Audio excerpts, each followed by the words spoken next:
बिस्मिल्लाहिर रहमानिर रहीम। हे जगतबासी, आमी शामीम आली चिश्ती आपनादेर सामने एकटी आलोचना निये आसलाम। এই পৃথিবীতে তরিকতের বাইরে এবং তরিকতের ভিতরে যে লোকগুলো আছে এদের মধ্যে অনেকের ভাবনা চিন্তা যে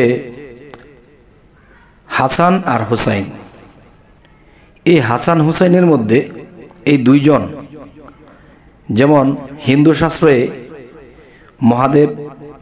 মহাদেবের সন্তান দুইটি, কার্তিক গণেশ। এখন অনেকেই এই কথাটা তরিকতের ভাষায় বা বিভিন্ন জায়গা থেকে শুনে একটা কথা বলে থাকে, হাসান হুসাইন নাকি কার্তিক গণেশ।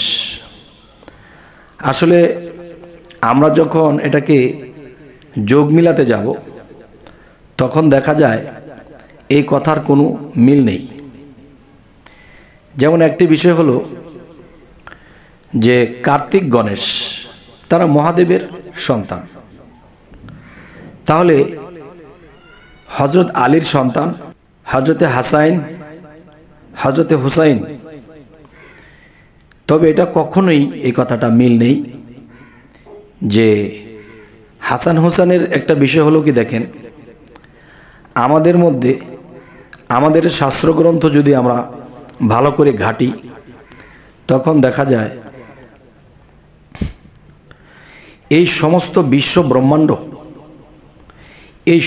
বিশ্ব ব্রহ্মাণ্ড সৃষ্টি হয়েছে পাক পাঞ্জাতনে। তাহলে পাক পাঞ্জাতন বলতে আমরা কি বুঝবো?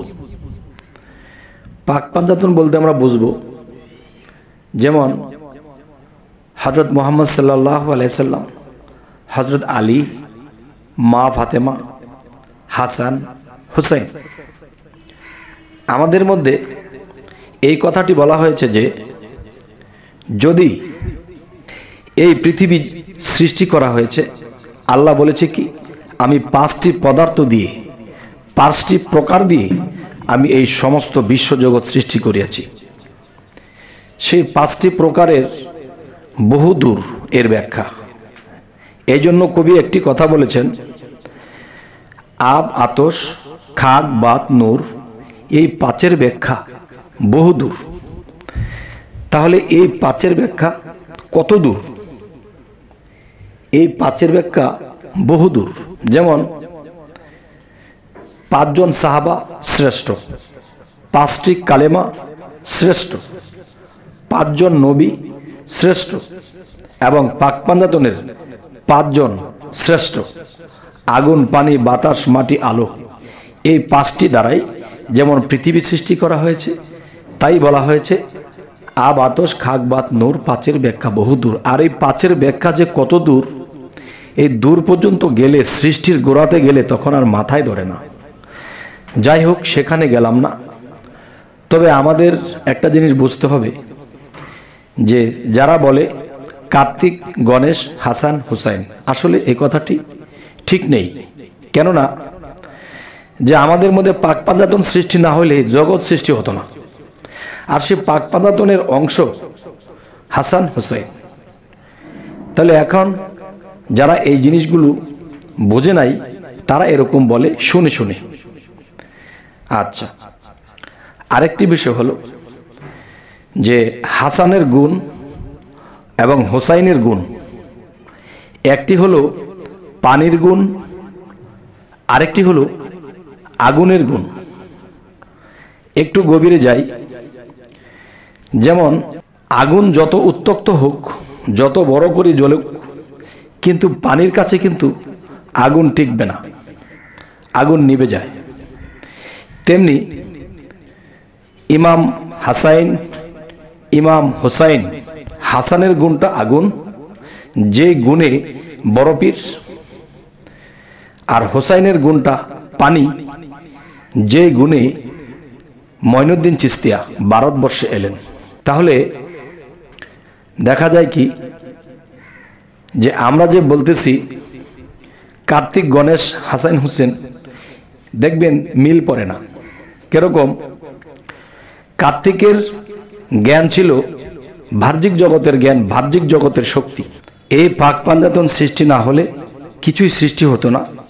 সেই পাক পাঞ্জাতনের 5টির মধ্যে 2টি হলো হাসান এবং হুসাইন।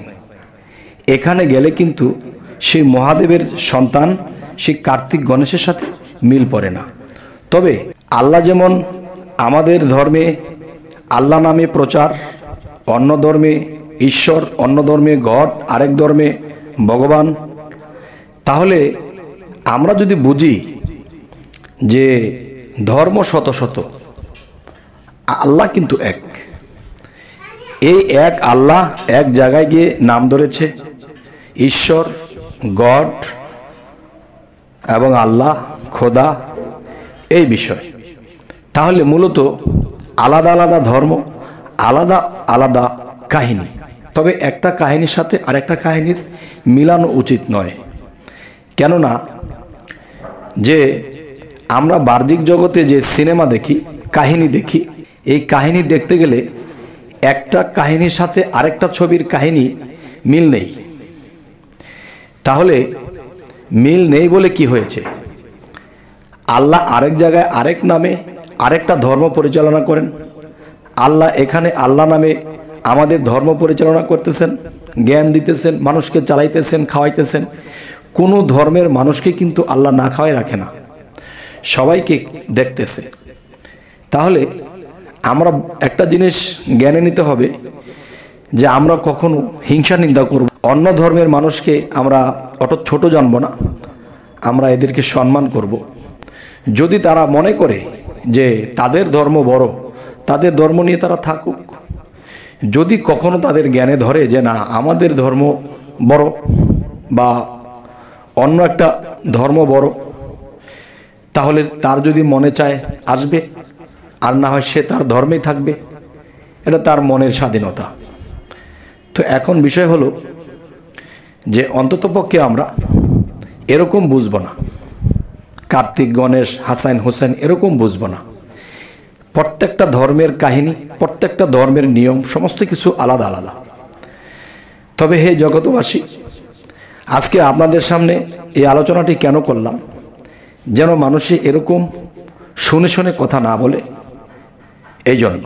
তবে আমাদের এই চ্যানেলের আলোচনা যদি আপনাদের ভালো লাগে তা অবশ্যই সাবস্ক্রাইব করে রাখবেন, পরবর্তীতে আপনাদের কাছে ভালো কোনো আলোচনা পৌঁছে যাবে। তো আজ এ বলেই রাখবো, সকলেই ভালো থাকবেন। আল্লাহ হাফিজ।